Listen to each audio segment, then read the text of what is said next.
Dependency injection is probably my favorite pattern. Not because it's all that monumental or anything. It's just so much easier to build applications that have a good dependency injection framework set up for you. Because dependency injection essentially acts like our little pit crew here. If you're a standard automobile driver, you're responsible for refueling your car and maintaining your car, and you might take it to a shop or whatnot, but you got to drive it there. You got to do all this work. Where if you're a race car driver, you go into your designated spot occasionally, and then all of a sudden people fill up your car with gas, they change the tires, they clean off the windshield, they make adjustments, they do all sorts of great stuff for you, and you're off and running. So your one job in the world is to be a car driver. You don't have to worry about any of the other care and feeding of your car other than make it go fast. um, and that's kind of what the dependency injection does. So, to some degree, dispensing injection is an evolution of the singleton. Singletons are a really great way to ensure I have a single source of a service. So, if you're at a house, you have a electric meter outside, and it gives you electricity. And that's the one place you get electricity from in your house. I mean, theoretically, you can have a battery or something like that, but for the most part, you have a big panel somewhere in your house that all the electricity runs through. But the issue with the singleton is, what if I want a different implementation? What if I want to add a solar panel to my house? Or what if, the power grid is out, the solar panels, it's dark, it's night out, and I want to throw a generator onto the house? So some special event, or, in software testing of things. Um, at that point, it becomes a little bit painful, because if I have myself compiled tied to a single class, I have to edit that single class to be able to do something different. I have to have some logic in that single class. So I could, have a singleton that lives behind a factory.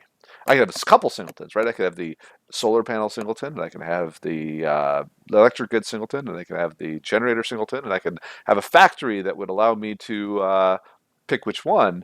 But who tells me which one should be running at that point? Does every person who comes electricity have to tell me, "Hey, I want electric power grid. I want," or do you just want to plug it in and have it work?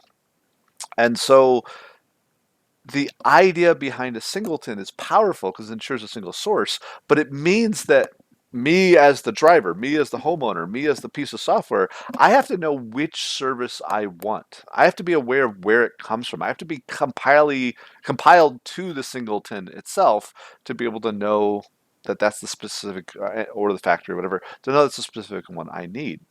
So that becomes a particular challenge if I have components that are very, very useful but can be delivered in a variety of ways. So, houses. Every house might want electricity delivered slightly differently based off of the local availability and demands. So I might have one house that gets a power grid, another that has a windmill, and another that has a hydroelectric dam, and another one that's a great candidate for solar. And that configuration should not be something the homeowner has to care about. It should be something that's built by the house designer, by the community, by the home builder, and then the homeowner can take advantage of that and possibly swap out as new things come forth in the future.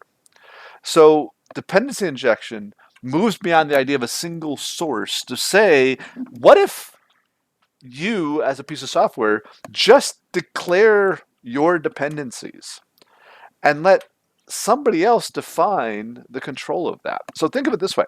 If you're an airplane pilot, you kind of dictate your flight map, where you want to go, but your path is dictated by flight controllers.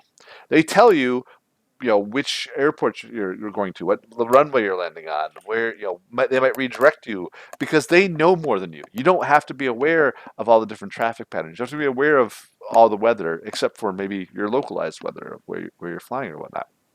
But air traffic control might say take the northern route, the southern route, the east route, west route, whatever direction it might go, based off of a bunch of different factors, traffic and weather and environmental conditions and stuff like that. So in software, what I would do is, like, let's say I'm defining a house object. I'd define, okay, well, I need a power supply for my house. I need a water supply for my house. I need a place to put my sewage. This type of house, we're not going to worry about gas because maybe it's set down south. We didn't need a heat source. It just needs an electric source, right? So I define these needs and I let somebody else dictate how these needs are met. I might get electricity from a turbine. I might get it from a nuclear plant. I might get it from a bunch of squirrels out back running on a wheel. But as long as I have power that meets my needs, it doesn't matter. And if I am the house, I just do my function as it goes. And if I need a house, I'm assigned one by some controller who you who injects those dependencies. So for me personally, most of us we have a primary residence, and that's where we live, right? We have this need for a house, and it's our primary residence, and it has all these different things. Some people, some people have a vacation home, and so now I can have more than one house. I don't have to have a singleton house.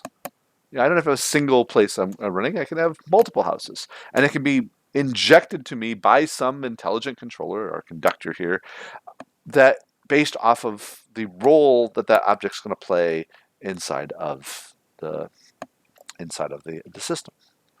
And so where a singleton gives me a single source, dependency injection says, okay, well, you define single sources of logic and I'll define for you the configuration of those components, that logic, that's going to solve that greater need. So I have a house, and the house itself gets a power supply, a water supply, and a sewage system.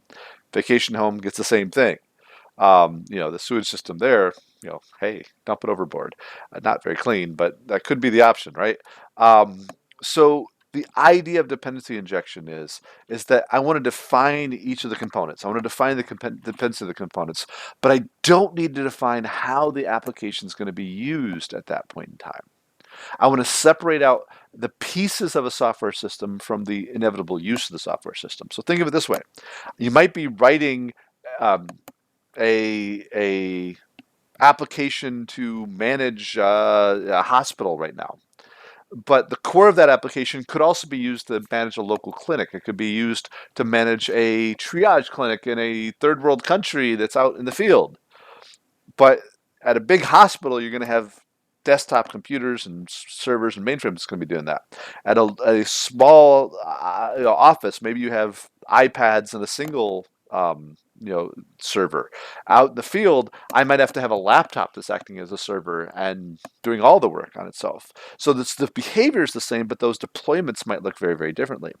And so what we do is we define a central controller which creates the structure of those objects. It's going to define this is your database, this is your file connection, this is your DAO if you're thinking about some of the other patterns, this is your user interface objects, these are the controller objects in the middle.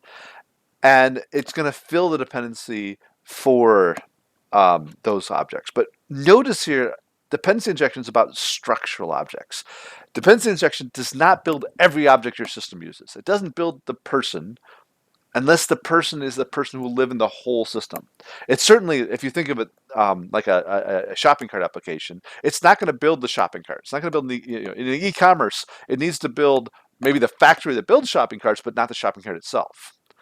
It's not going to build customer objects. That's going to be up to the system to allow people to register and be stored in the database and load them from the database and whatnot.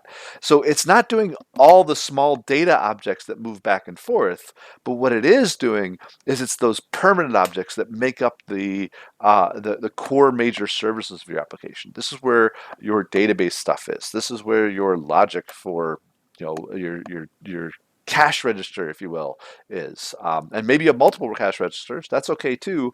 But we know we have a defined number of them. They're not going to be dynamically created by users as the system runs. It's going to be structurally built, like it would be in a real brick and mortar factory. You'd have some number of cash registers, but we can configure them in very flexible ways. You can have many different configurations, try it out, change it over time, have test configurations, permanent configurations, and all of that logic is separated from the single lines of code you're doing to realize that logic, which as I said, my favorite pattern because it makes my job as a programmer simple because I can worry about small problems at the small part of the application. I can make components that really don't care where their helpers come from and they just need to get them, and then I can switch hats and be an architect for the system and then make those big decisions of how do I construct the larger application. And that leads to really powerful software design with a ton of flexibility.